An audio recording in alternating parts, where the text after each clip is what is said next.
The Altai Mountains, extending across Xinjiang-Uyghur Autonomous Region, are home to the residents and wildlife. Growing up here makes me believe that all life is inherently equal. I am Chu Wenwen, a conservationist and founder of the Altai Nature Conservation Association. I will share with you my stories with wildlife.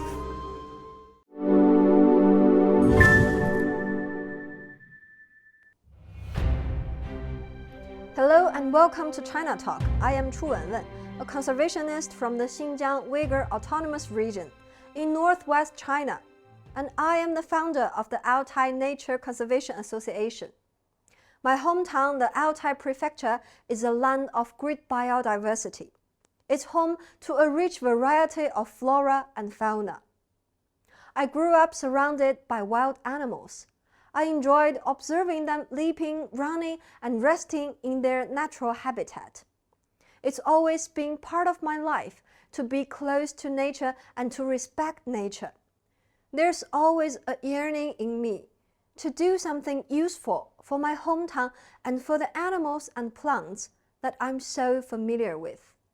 So in 2018, I set up our association.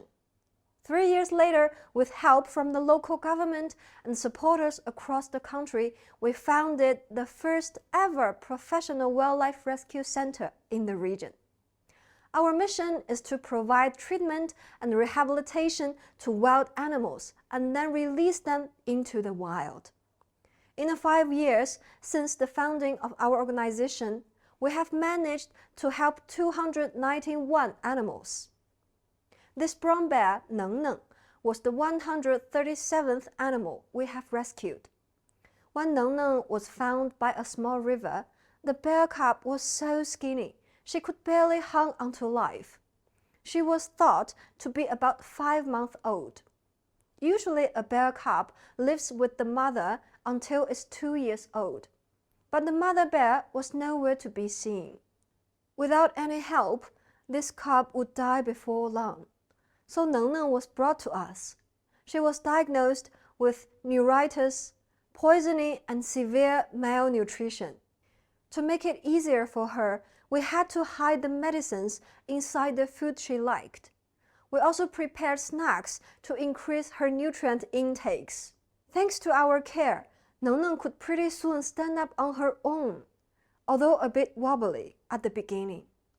Her appetite also improved. Before long she gained weight and became a healthy, cuddly, fluffy bear. To help Neng Neng return to the wild, we came up with a rewilding plan together with the local forestry and grassland authorities. Little by little, Neng Neng learned how to catch fish and pick berries, as well as other survival skills through games we designed for her. In time, Neng Neng was getting ready to be reintroduced to her natural habitat. In July 2022, 10 months into our custody, Neng Neng passed all rewilding assessments. She was ready to be released. We had tons of mixed feelings. We were all sad to say goodbye to her, but we were also tremendously proud of what she had learned during the time she spent with us. I remember it was a really nice day, and the sky was blue. Neng Neng stood in the breeze.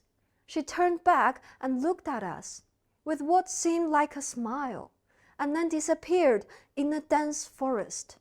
Such a bittersweet moment. After all, loving the wild animals but from a distance, isn't that the best approach towards conservation? Neng Neng was the first brown bear rescued and released in China in strict accordance with international standards and China's wildlife protection law. Unfortunately, conservation work is not all roses. There was a time when a demoiselle crane was brought to us for emergency help. It turned out that the bird had taken crop seeds treated with pesticide. It was such a majestic bird. It had a tuft of feather at the back of its head, eyes glittering like rubies. As we tried to treat the crane, I kept praying in my heart, please live. We did our best, but after 24 hours, the bird didn't make it. It was a heartbreaking moment for all of us. Such is the nature of conservation. Sometimes we are filled with the joys of saving lives, but there are other moments when we feel utterly helpless as we lose animals right in front of our eyes. Through our work, we realized the best way to save wild animals is to keep an exact record and document the numbers of each species in the region. We also share our information with other wildlife organizations, hoping that with joint efforts we can achieve more. But conservation is never only about saving individual animals. It's about finding a sustainable way so that animals and humans can live together. Take the region of the Altai Mountains and the Ulungu River. For thousands of years, animals roamed this land as our ancestors plowed the earth, planted and harvested. Our job is to ensure that harmony continues even in this day and age. And this task cannot wait.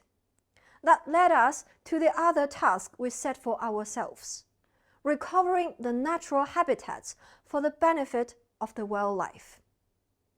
Have you ever heard of the Sino-Mongolia beaver? It's a subspecies of the Eurasian beaver family and is known as the architect of the animal kingdom. Just to give you an idea, these beavers are even rarer than the giant panda. Scientists say there are only 900 Sino-Mongolia beavers worldwide. In China, they are listed as first-class nationally protected animals. The Ulungu River Basin, where Sino-Mongolia beavers live, is not only home to wildlife. It also sustains hundreds of thousands of farmers, herders, and the millions of livestock they tend to. Apart from being cute, these Sino-Mongolia beavers are also a key indicator for the health of the river. If they thrive, it means the river is doing very well ecologically. That's why we set out to recover the beavers' population to a level sustainable with the ecosystem, so they can play their roles as architects and create more habitats. So we built a gigantic beaver cafeteria along the river. We planted 750,000 saplings to provide the animals with hearty food. And we have harvested the fruits as the beaver population has leapt. 30 years ago, there were 500 beavers in the region. Today, their number has grown to around 600. That's a 20% increase. It's also the highest level in China since records started. Our work has attracted many people and they have joined us. For example, we have a team of 500 volunteer rangers, all local herders. With them on board, our work has grown from that of one organization to including the local community, a huge boost to our conservation workforce. There are also young people of my age who have learned of our stories and decided to help out. They have sponsored their own trips to come all the way to plant trees for the beavers. Many come here whenever they have a holiday, some even bringing their family members along. With these joint efforts, beavers are leading a better life now. And as a result, it has created a better ecological environment for other wild animals. The ecosystem of the Ulungu River has improved, and the people along the river has also benefited. It is a virtuous circle with a surprising twist, one that has given rise to a new social media star. As more people sent inquiries about the beavers, we decided to set up social media accounts for the beavers and live stream their activities. These videos have gone viral across different platforms. So don't forget to join millions of other fans and check on how the lovely animals are doing 24/7. I often observe the beavers, the ibexes, and other animals, and think about Neng Neng and others that I have had the good fortune to look after. I love watching them in their natural habitat and live as they wish. Moments like that make me feel that my work is meaningful and worthwhile. I think wildlife conservation work shows the very best of human civilization. It's all about the choice we make when we're facing groups seemingly weaker than us, whether we choose to hurt them or respect them and help them live a better life.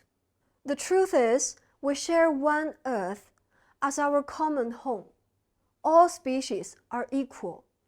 Together, we form this world's biosphere.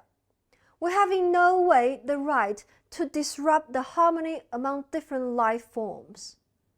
I believe the more human civilization develops, the more care and respect we will show to other beings. It brings me great joy to see more Chinese youth join in wildlife protection. I call that the great ecological awakening of China's Gen Z. And it's their dedication and commitment, their respect for life that gives me hope. And I believe that together we will make this world a better place, not only for us, but for all the other beings. Thank you.